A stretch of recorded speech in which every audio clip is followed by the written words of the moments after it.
The slap sounded like a starter pistol, and 500 bodies went still.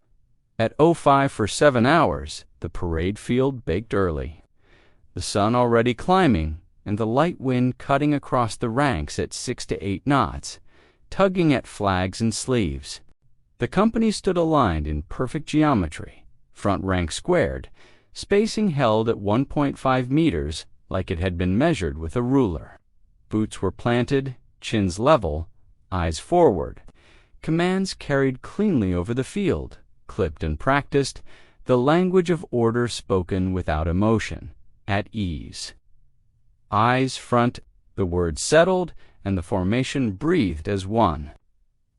Before we begin this mission, hit subscribe and ring the bell, because some stories of courage never made the headlines, but they deserve to be heard. Tell us where you're watching from, and who's the hero in your family. Corporal Aisha Rahman stood in the second file, third from the guidon, her shoulders relaxed but ready. Her rifle hung correctly, sling flat, muzzle down. She had checked her kit twice before stepping onto the grass, knowing this field, knowing the way scrutiny hunted for weakness. She felt the heat on her cheekbones and the faint grit of dust on her tongue. She focused on the horizon and kept her breathing slow. In her peripheral vision, the line was straight. The morning was clean. Staff Sergeant Victor Hale moved like he owned the space. He paced the front rank with the casual menace of a man used to being watched, voice rising and falling for effect. His shadow crossed faces and lingered where he wanted fear to bloom. He stopped in front of Rahman and let the silence stretch. 500 soldiers listened to nothing. "Corporal," he said, too loud, too pleased with himself. "Your sleeve." Rahman didn't move. "Yes, Sergeant. Looks off to me," Hale said. He leaned in, eyes narrowing. "You think you get special rules?" She knew the rule book better than most. She knew her sleeve was within tolerance, the stitch straight, the fabric clean. She also knew the ritual. Correction wasn't the point. Submission was. She kept her gaze forward. At ease, Hale snapped, though no one moved. He raised his hand and gestured toward her arm, then pulled it back as if reconsidering. The wind tugged again. Somewhere a flag snapped. Rahman felt the heat spike. She counted the seconds between breaths.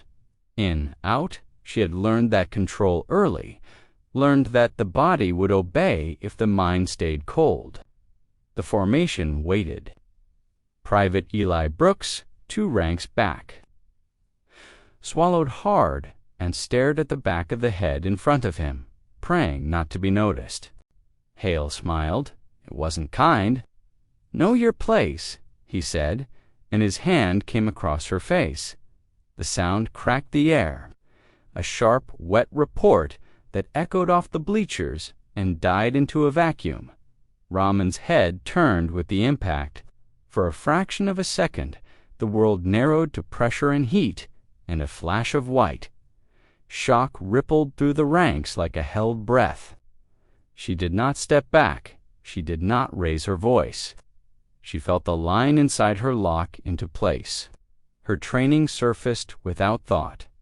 The slap had crossed a line that wasn't personal. It was procedural. Assault in formation. Unlawful contact. She exhaled through her nose, slow, deliberate, and moved. 2 precise motions. Her left hand trapped his wrist as it retracted, thumb finding purchase, elbow pinning. Her right rotated under, torque applied with economy. There was a sound, dry and final, as bone failed. Hale gasped, the breath punched from him, and his other hand came up in reflex. She took it too, pivoting on the ball of her foot, keeping her center low. Another controlled rotation. Another crack. It was over in less than a second. Both wrists gave way with an audible snap that carried farther than the slap. Hale dropped to his knees, shock erasing the grin, pain finally catching up. Rahman released him and stepped back into position, hands open, empty. Silence detonated. 500 soldiers froze mid-breath. No one moved. No one spoke. The wind kept moving because it didn't know any better. Rahman stood with her face still burning, eyes forward, chest rising and falling under control. Her heart hammered, but her hands were steady. She had not struck. She had not exceeded force. She had ended the threat and returned to order. The rules mattered now more than ever. A radio crackled somewhere near the command line, then cut. For a long moment, nothing happened. Hale swayed, clutching his forearms. Soundless, then a thin moan escaped him.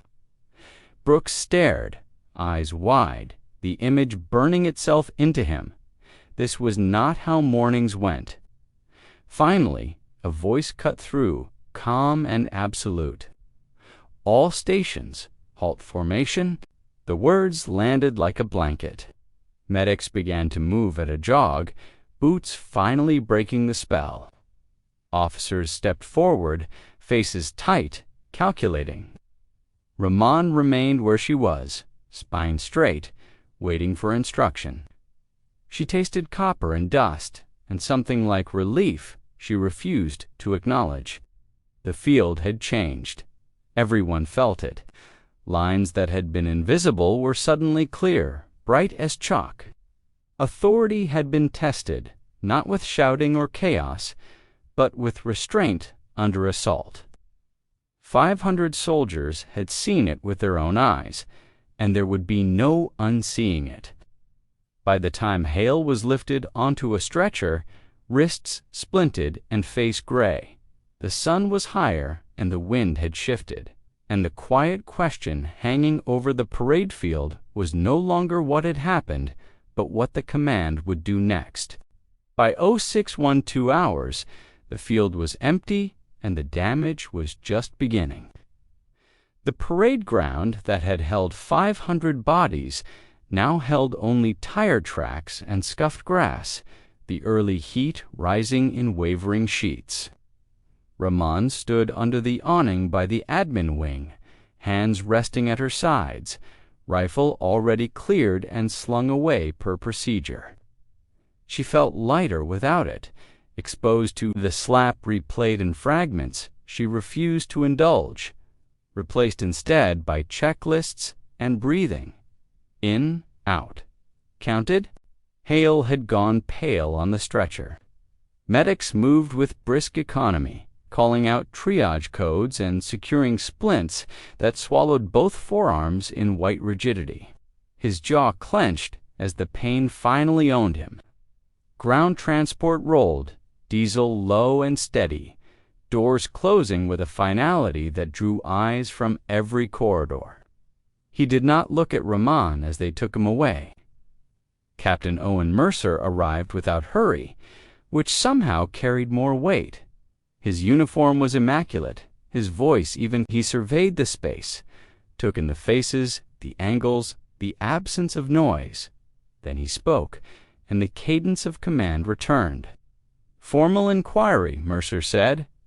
Witnesses sequestered. Statements logged. Nobody speculates. A radio chirped once and died. ALL units. Hold traffic. Initiate admin protocol. Rahman was escorted to a small windowless room that smelled faintly of toner and disinfectant. Her name and call sign were read back to her. Her rights were stated plainly. She listened, nodded, repeated the acknowledgments because the rules demanded it, and because rules were all that stood between truth and chaos now. She felt the first real tremor of fear then, not of guilt, but of how icily a narrative could be bent. Down the hall, doors closed, boots echoed. The units split into fragments, each soldier alone with the same image and a different telling of it. Private Brooks sat with his hands folded so tight his knuckles burned. He tried to remember the sound exactly, the order of movement, the breath between. He worried he would get it wrong, and someone would pay. Statements came in uneven waves. Some spoke of disrespect, others of provocation. A few clung to rank like a life raft. Mercer listened, asked 4 times, asked for distances, asked who had been where when the slap landed. He wrote nothing down at first, letting the air fill with the weight of accountability. Evidence arrived without ceremony. Body cameras from 3 angles.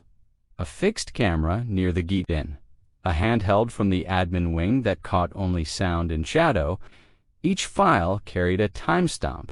Each timestamp carried authority. The tech sergeant aligned them on a single screen, the seconds stacking like transparent cards. Rahman watched the numbers more than the images. She remembered her breath, the way her chest expanded once, only once, before she moved. The screen confirmed it. The slap at 5 hours 47 minutes 22 seconds and 413 milliseconds. Her response at 5 hours 47 minutes 23 seconds and 98 milliseconds, less than a second. Within a single breath, proportionality measured in milliseconds. The room exhaled, not relief, something steadier. Chain of command pressure crept in sideways. A call that lingered too long. A phrase about optics. A suggestion to consider precedent. Mercer deflected without raising his voice. "Facts first," he said, and kept the clocks running. Rahman was called back, and the questions were precise, unadorned. What command was given? What contact was made? What technique employed? She answered without embellishment, her voice level. She named the grip, the rotation, the release. She named the rule violated and the one she followed. She did not name how it felt. Outside, the admin wing hummed with the low electricity of a place deciding what it was. Doors opened and closed. Papers were stamped. Time codes were circled in red. The word slap lost its heat and became an event marker, then a violation, then a line item. This was how institutions processed pain. Mercer convened a brief huddle with the first sergeant, voices low. Protect the badge or protect the truth? The question wasn't asked aloud because everyone knew it by heart. Mercer looked at the aligned timestamps again, then at Rahman through the glass. He made his choice without ceremony. "Proceed," he said. "Prepare the board." The uncertainty shifted. Fear of reprisal loosened its grip, replaced by cautious hope that did not dare to smile. Rahman felt it as a settling in her bones, the knowledge that restraint had not been wasted. She had followed the rules when it counted. Now the rules would have to follow her. By the time the sun edged higher and the corridors cooled, the narrative had narrowed to something sharp and undeniable, and the quiet certainty moving through the building was that the next room would decide more than a single career. The room was quiet enough to hear the clock choose a side. It hung above the long table, white face, black hands, ticking with an even patience that felt almost deliberate. Each second landed cleanly, unhurried, as if time itself had decided to wait and watch. Corporal Aisha Rahman sat upright in the hard-backed chair, hands folded loosely in her lap, shoulders squared. She had worn the same posture since dawn, but now it felt heavier, weighted by consequence rather than command. The air smelled faintly of paper, polish, and cooled coffee, a neutral space designed to strip emotion from anything brought into it. Captain Owen Mercer sat to her right, spine straight, expression calm. Across the table, Staff Sergeant Victor Hale sat with both forearms still wrapped in rigid white splints, fingers swollen and bruised. His jaw worked constantly, as if he were chewing on words he could no longer use. The confidence he'd carried on the parade field was gone, replaced by a tight, defensive stillness. The presiding officer called the hearing to order without ceremony. Procedures were stated. Allegations entered. The structure of the process unfolded with mechanical precision. This was not theater. It was accounting. The first witness established the environment. Time 05 for 7 hours. Location, main parade field. Conditions, light crossfield wind, 6 to 8 knots. Formation spacing, 1.5 meters. Aligned front rank. Commands issued and acknowledged. The details built a frame that could not be argued with. The field existed again in words. Evidence followed. Body camera footage appeared on the screen, aligned to a master time stump, 3 angles. 1 fixed camera. 1 handheld recording with partial obstruction but clear audio. The clock remained visible in the corner of each frame, identical to the one ticking above the table. The slap occurred at 5 hours, 47 minutes, 22 seconds, and 413 milliseconds. Rahman's movement began at 5 hours, 47 minutes, 23 seconds, and 98 milliseconds, less than a second, within a single breath. No one commented. The footage didn't require interpretation. Hale spoke next. His voice was hoarse, strained by pain, and by the unfamiliar effort of restraint. He talked about maintaining discipline, about correcting deficiencies, about respect for rank. When questioned about physical contact, his answers grew smaller, less certain. Prior records surfaced, not accusations but patterns documented over time. Corrective actions delivered with excessive force, complaints noted, then quietly closed. Warnings issued without follow-up. The room remained silent, absorbing each fact without reaction. Rahman was called. She stood. When she spoke, her voice was level, neither defensive nor defiant. She described the contact as it occurred. She identified the violation clearly, assault in formation.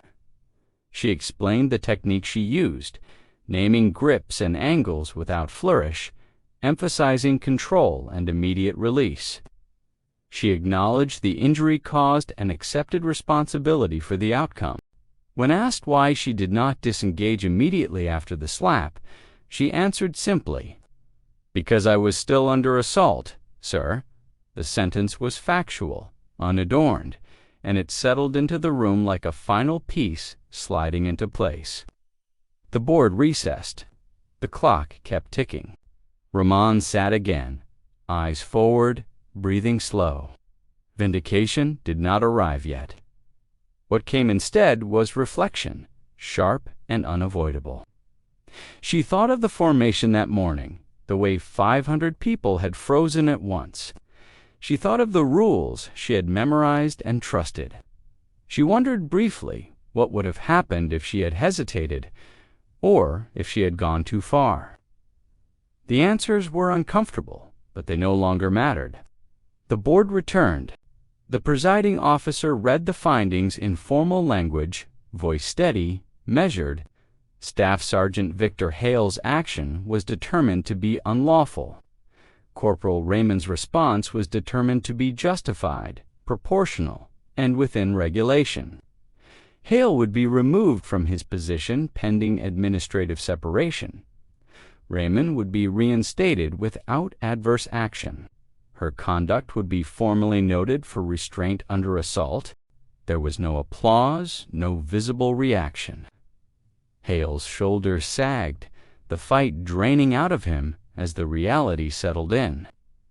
Rahman felt something ease in her chest, not triumph, not relief, but alignment, the sensation of standing exactly where she was supposed to stand.